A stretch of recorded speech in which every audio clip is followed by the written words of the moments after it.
Hello and welcome back everyone to the next episode on SAP Generative AI training on free videos with anubhavtrainings.com. In the last episode, we talked about how to set up SAP AI course service in your BTP account. In today's session, we will look at what is SAP AI Launchpad and what are the different roles when it comes to consuming or using the AI Launchpad. So let's go into the system and try and understand what is SAP Launchpad. What is AI Launchpad? If somebody asks you after this training, what is AI Launchpad, please define in one line because you may be also attempting interviews outside or inside your company, and that time you might need to answer these questions when you go for interviews which are being hiring consultants specific to the AI related task. So SAP AI Launchpad is a multi-tenant software as a service application on BTP. Customers and partners can use the AI Launchpad to manage AI use cases or scenarios across multiple instances of AI runtimes, which are like Llama or GPT or Gemini, different models you can consume. The AI Launchpad also provides generative AI capabilities via Generative AI Hub. Distinctions between the chat and prompt editor in the AI Launchpad. So basically, when you go to the AI Launchpad, you will also see that we will have an ability to actually directly run some kind of chats and prompts. Yes. So we will be also, of course, learning about chats and prompts in the future. But just I wanted to cover a bit of difference between chat and prompts because you will be able to go ahead and create, chat and prompts when it comes to the AI models on the Launchpad. So let's quickly understand that. Context and coherence. Chat design excel at maintain the background and the flow of conversation, ensuring a smooth and connected interaction. So chat is like a back-to-back conversation, like you and me are talking, that's a chat. But when it comes to AI, we don't want just a chat, we want a prompt engineering. Why? Because there is has to be a context. So if you ask AI to create a annotation file for Fury element, now, if you did not tell the context, whether you want the annotation in form of a BAP CDS, CAP CDS, or the XML, then it may produce the wrong information. So that's where the prompt engineering comes into picture. You will see the prompt engineering example which we planned today as part of this training. So prompt engineering while adapt the at generating specific output that can sometimes miss the conversational settings, leading to the disjoint responses. So rather than getting just some random responses, we want to give a context, and that's where the prompt engineering comes into picture.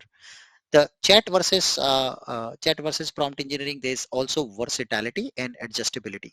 The prompt engineering offer greater versatility in shaping the AI response, allowing modifications to prompt for varied results, whereas chat design often require more substantial revisions to adjust to new user needs. Human feedback. The chat design heavily relies on human feedback for ongoing improvement. The prompt engineering, once it is set up, it is less dependent on human. So once you give the prompt to the system that my context is to create programming examples only, and that too maybe let's say ABAP specific examples, then it will always produce you the results in context of ABAP. Whereas if you just doing chat based engineering, chat based solution, then you have to constantly keep guiding the LLM model about generating responses in a specific context. Task specific versus dynamic interaction. Prompt engineering is ideal for task specific scenario demanding precise output. The chat design is better suited for open-ended dynamic conversation. Suppose you just want to create a general conversation about uh, how the employee is doing today. Yes, just to improve some feedback on employee. So then you will go with chat based designs. Choosing between these two depend on the AI specific use cases and intended level of user engagement and control. Project aiming to craft engaging and realistic interaction may favor conversational design, whereas those that emphasize producing precise and controlled output might prefer to prompt engineering. So let me give you a simple example. If I want to just create a system which creates a HR ticket to order in a new employee a new laptop, right? So in that case, I would go with chat based uh, AI design, right? Because in that case, there is a fixed input, or I want to do a flight booking. Like if you heard about, there was a solution called conversational AI or Kai. in SAP, which is now outdated. So if you want to build those kind of applications which fix input and fix suggestions, and user can follow the guide, and then they can create, the tickets and all, then you will go with that one. Whereas on the other side, if you look at I want to build a creative application which would be helping user to generate different variety of programming code, then I will opt for the prompt engineering based applications. So don't worry, we will understand that in detail with examples going forward. Okay, now roles in using AI Launchpad. There are two types of roles. One is scenario producer and one is scenario consumer. 80% of the time will play the role of consumer, not producer.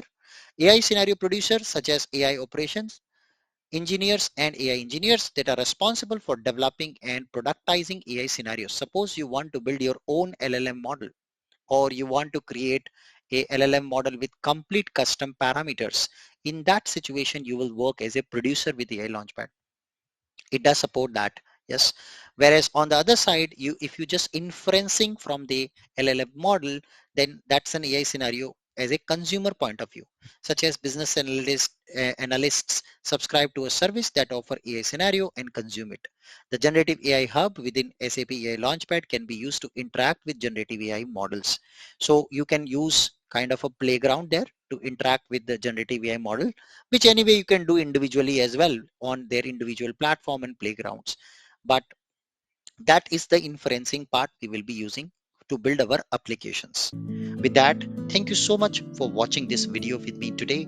If you feel this content is helping you, kindly subscribe and share this channel in the WhatsApp group of your company teams. And I hope to see you in my next episode.